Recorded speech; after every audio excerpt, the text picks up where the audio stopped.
Yo, what's going on, YouTube?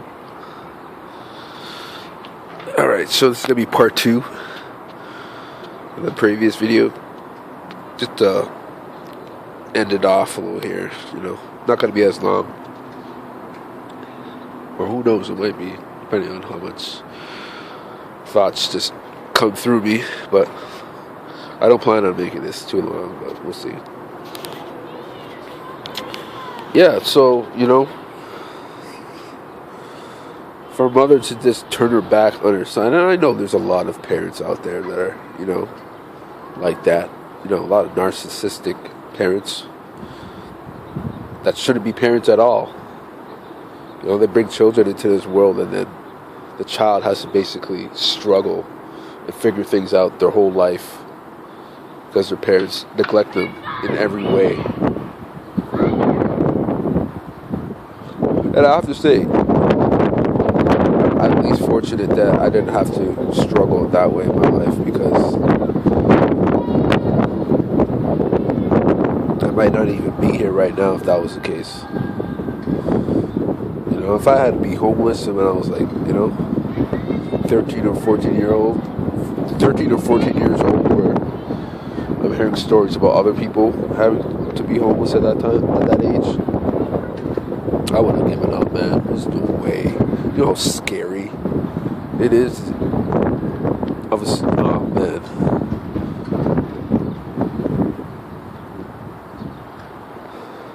Because not all kids go to, youth shelters or foster care or whatever. A lot of them literally live on the streets. Can you imagine trying to do that by yourself as a kid and not having any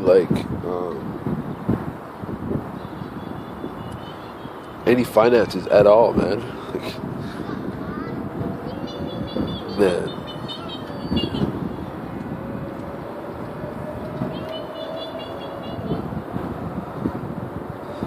Yeah, that's got to be the worst. So, like I said, I am grateful in that regard that I didn't go through that, because if I was still here after having to have gone through something like that, I definitely wouldn't be. If I was still alive, I definitely wouldn't be here right now recording a video. And getting out of that, it's like one of the toughest things, man. Pulling yourself up. It's just the world that we live in, man. That it's encouraged to have children, but there's no psychological evaluation to see if the individuals are fit to have children. There should be laws, man. There should be laws in place to make sure that you're psychologically fit and you're financial fit to be a parent, man. Because you gotta bring a kid into the world, and you gotta bring them into poverty. You gotta show them. You gotta make them struggle. You gotta make them be envious of others and jealous of others, and they have to see everybody else have nice things, but they have to struggle and beg each and every day. You gotta bring a kid into the world like that.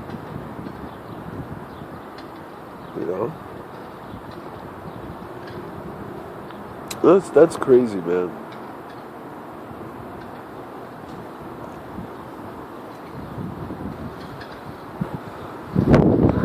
But yeah, my particular situation, I had two parents that were just, my dad was barely in my life. My parents were together after I was born. They're together for until I was 2 years old. And then they split. So it was basically my mom raising me the whole time. And of course that's going to do something to me psychologically, because I'm not getting enough, not getting enough from my dad too. It has to be balanced for both parents. If you just get it from one, you're going to be lacking in one and the other. You know, it's going to affect you later on in life, whether it be, you know, you have daddy issues and you're just always looking for that validation. You know, or you can have mommy issues, and then, you know, you treat women a certain type of way because you never got that love from your mom. You know, so it just, the damages that is done from just as simple of just having one parent is bad, man.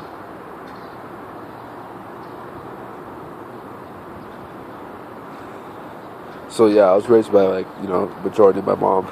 My dad still came around from time to time, and I even traveled up to where he would live, and I would spend time with him. And I loved being with my dad, man. You know, I loved my dad so much, even though he wasn't in my life all the time. He was just, I had a bond with him that was just like, you know, he taught me so many things. He got my mental intelligence up to a level where I was aware of things going on in the world, because he was teaching me stuff at an early age. You know, and I appreciated that. You know, he was telling me a lot of things that, you know, I never would have gotten from my mom. He was really real with me, but also he spoiled me too. You know, in a way. When he bought me nice things and stuff, and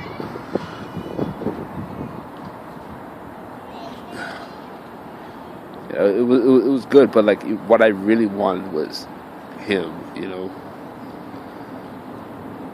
I wanted to, I don't know, make him happy, just happy to be. You know, and then later on, towards my years, we just started to become distant. You know, I wasn't seeing him as much. And he seemed to be more judgmental later on in his years. He just couldn't figure out why in this day and age I wasn't, you know. He thought I was really smart as a kid, and he's like, he couldn't figure out why, you know, I wasn't using the full of my potential. It was all wasted, basically. I basically became like them, like my parents, you know, or I guess like my dad, you know, because he was poor and he struggled really hard. And now I'm just a carbon copy of him, doing the exact same thing. You know, and they like to bring up the whole argument that, you know, oh, you're here in Canada, you know, you got so much more opportunities than I did. And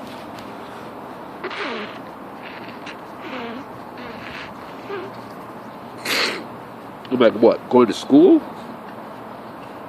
Being forced to go to school every day, and then, you know,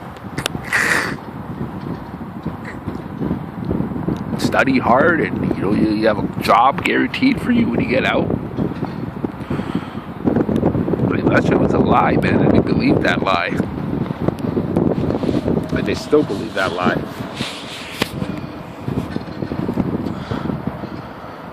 So,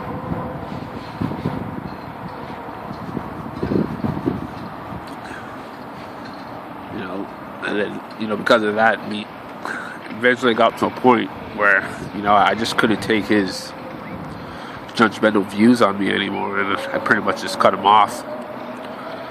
I just stopped talking to him altogether, man. You know, I changed, and he obviously changed. So the relationship between us was never the same, you know. But here's the main thing though about that. You know, I stopped talking to my dad for years, man. I don't even know how long it's been, maybe like 3 or 4 years. At times where I just not talk to him, and then, you know, I'll be going through like a tough, you know, bout in my life, and, you know, I called him up out of the blue. You know, and we talk for hours and stuff. You know, and he'd even help me out if he had it with the low finances, even though he didn't have much for himself at the time. He would still, give the shirt off his back, just to make sure that I'm fed and I have something at least to help me get through. That I could never forget that.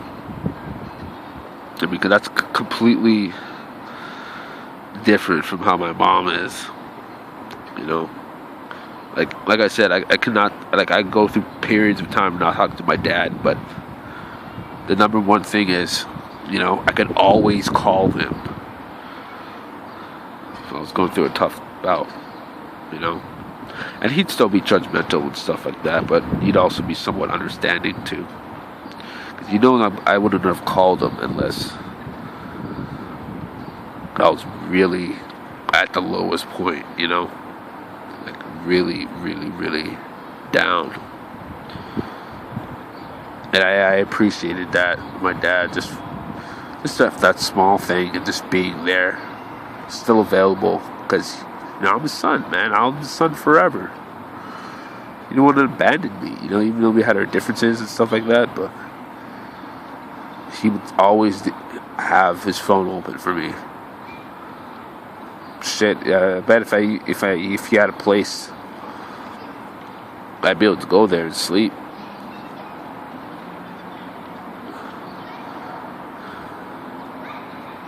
But and then recently he's just passed away. I think it's been a year or two now since he's passed. And it's kind of, I've never even gotten the chance to grieve over it. I've just I've just been numb to it, I guess, because again, I was going through a period where I just wasn't talking to him, and I didn't even know that he was, I guess, apparently really sick. And I didn't even get to say goodbye. I didn't even get to have one last conversation. My last memory of him is just, I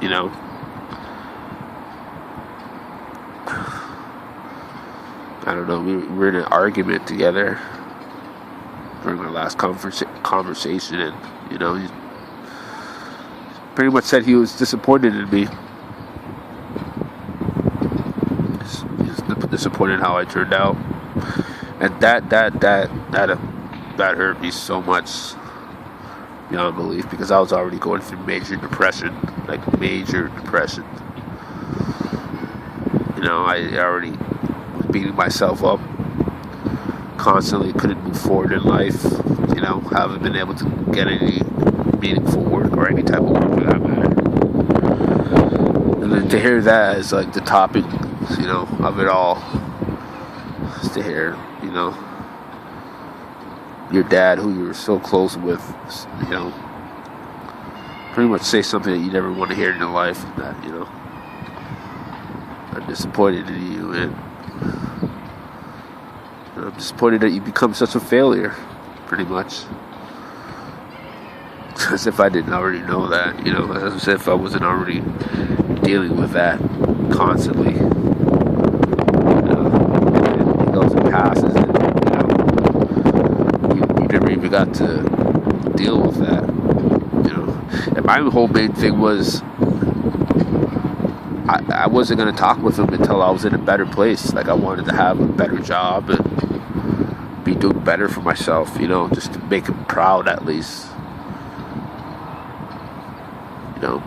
That was my plan, but it never actually happened. Everything I try and do is just, I don't know, just get more stuff. But what can I do, man? You gotta deal with the hand that you're dealt. And, I've never really complained. I've been humble with what little I've had, Again, for the most part of my life, I've had a roof over my head, so ways, man.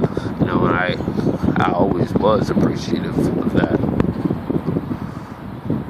Just that alone. I don't need anything else. I didn't ask for gifts on my birthday. I didn't ask for things, you know, Christmas or anything like that.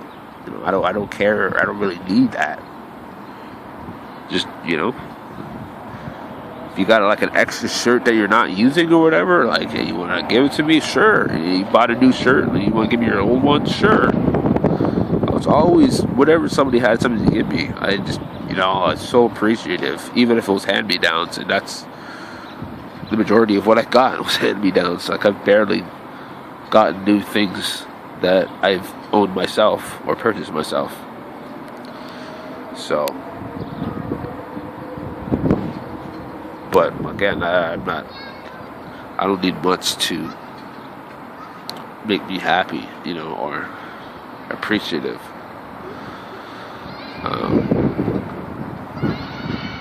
So that's been me, you know. So that was my plan to make my dad happy before, you know, he did pass. But unfortunately, I wasn't able to do that, you know. And look at me now. I'm even in a worse shape than I was. Well, last talked to him. So, you know, and that brings me back over to, you know, my relationship with my mom. That, you know, she's all that I have left in this world, and yet our relationship just keeps getting worse and worse. It's almost becoming like me and my dad.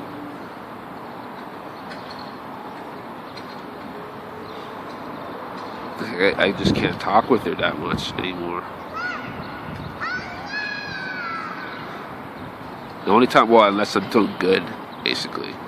If I'm doing good, then our relationship is good. You know, our relationship is based off of my status level in society. You know, I'm employed somewhere, you know, on a routine schedule. You know, basically I'm normal. I've conformed to society. You know, once I've done that, then everything between us will be good. You know, 'cause then I'm working all the time, and you know, I'm being as tired as she is, and you know, I have to deal with the stress and struggles that everybody's going through, even though I have even more stress and struggles that I'm going through, because as a result of not being like everybody else. You know, to her, it's just, you know, like I said, she sees it as an opportunity that I was born here in, like, supposedly the best country in the world, with most opportunities. You know, and as a result, because I'm not, you know, financially well off or stable, you know, I'm a reject. And I already know I'm a reject, but I'm a reject from my own mom now, too. Like, you know how much that hurts? I could be rejected from basically everybody, including your loved ones.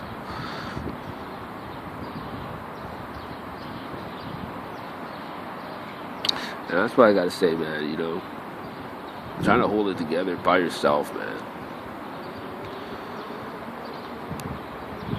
It's hard, man. It's hard. And you know what, man? You know, I love my mom. I will always love my mom. Okay? Despite what I'm going through right now, I actually had a decent relationship with her before, you know, all the things started happening with, you know, me moving out and all of that other shit, you know. Like, we were actually really good, and she even said we had a good relationship. But it's just gone downhill, man. Completely. And now it's at a point now that, you know, even if I do get up and out of this, even if I do get financially stable, get my own place, get my own apartment. I dig myself out of this hole that I'm in. And I become in a better place. I get to a better place. I will never forget what she's done to me. Never. In fact, I'll always resent her for that. Kicking me out multiple times, and the last time or current time of me being homeless, and completely neglected, completely that he doesn't care, man. And I'm a person that's, I don't forget things, man. I never forget things, man. And I'm not gonna hold malice in my heart. There's no point of being angry about it. You just cut ties and you just move on, man. Move on with your life. And that's what I'm trying to do, And it's hard sometimes, man, because some days I'll just look at my cell phone. I look at my cell phone and, just hope that she sends me some sort of message or something, man. I just want to hear back from her, hear her say something, but, I haven't seen a thing. So, she seems pretty okay with, me being out here homeless, while she has a son at home that has a whole basement to himself. I don't even know if he's paying rent. He might be paying utilities, but as far as I'm concerned, she never charged him rent once. Yet she's charged me rent numerous times that I've been there, and I've always paid her rent. But then suddenly, during the last time before the last time I was kicked out, she just has this, I don't know, this thing where she just, again, the resentment, the jealousy, or I don't know what she's jealous of. But, me being on government assistance, she didn't want to take it anymore. She's like, I don't want to take your government assistance, So it's like, you can stay here for like 2 more months, but if you don't find a place or if you don't get a job, you're out of here, Even though I was paying rent fully.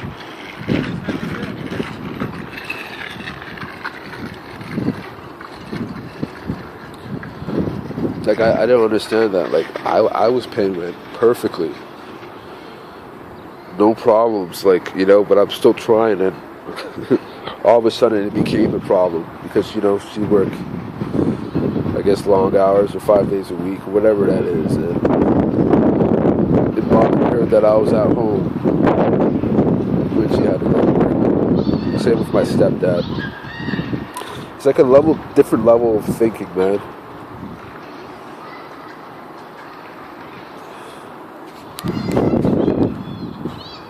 It's like you get mad over that. I'm like, you get paid over $1,000 each week.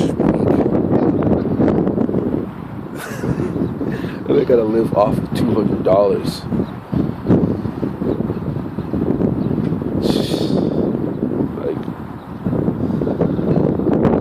That's what I'm talking about, man. And that's why I could never go back home. Even if my mom wasn't sending me a message now and say, like, come back and stay here for a little bit. I'm not going through that again. I think being kicked out by my mom several times didn't leave me with sort of resentful feelings and emotions, and even being out how you're okay with sending your son, your youngest son of that, out there to struggle and survive somehow. Like, if you could be okay, you could go to bed and sleep at night comfortably, knowing I could be outside sleeping in the cold shivering, close to hypothermia, getting hypothermia, which, I've had happen a couple of times.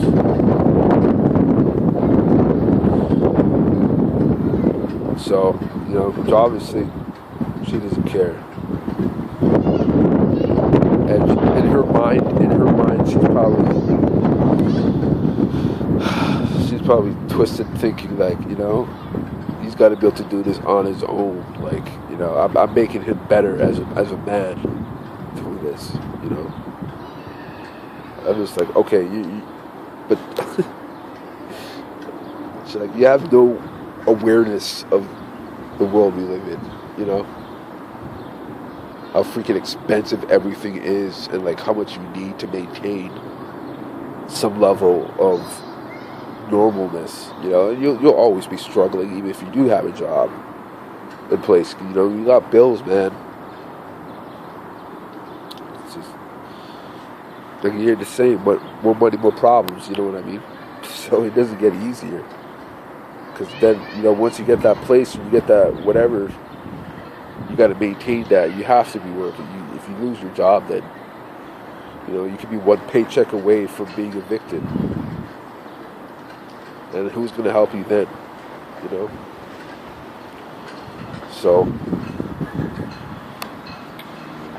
yeah, man. And it's not even just her. I'm sure a lot of black women are like that too. Black people think that same way. Kick their children out, thinking they're doing them a service. Whereas every other race, they have financial backings. If they were going to do that, they would at least set them up with like money to get a place and be set up. You know what I mean? Whereas over here, it's like you're thrown in a deep end and tested to see if you're going to sink or swim.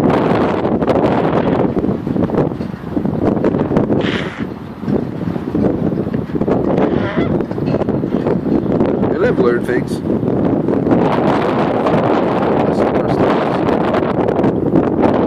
Obviously, yeah, you can get a little bit stronger from it, but it also messes you up even more. The mental damage that happens, man. Feeling like crap all the time, and feeling like you just want to end it all. Did you ever think about that? Those type of feelings? Like, she talks about depression, but talk about being depressed and homeless at the same time, and no job. Like, the comparisons are on, like, it's like night and day.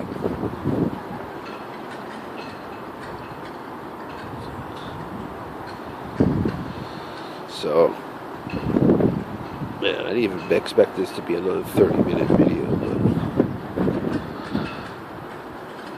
I guess I did have a lot to say, man. I just wanted to get this off my chest. Because,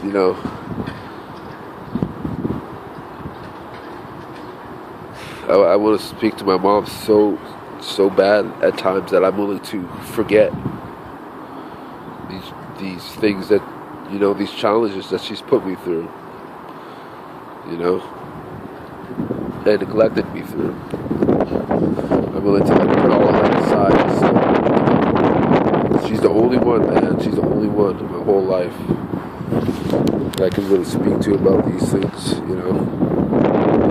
Not that, it's just...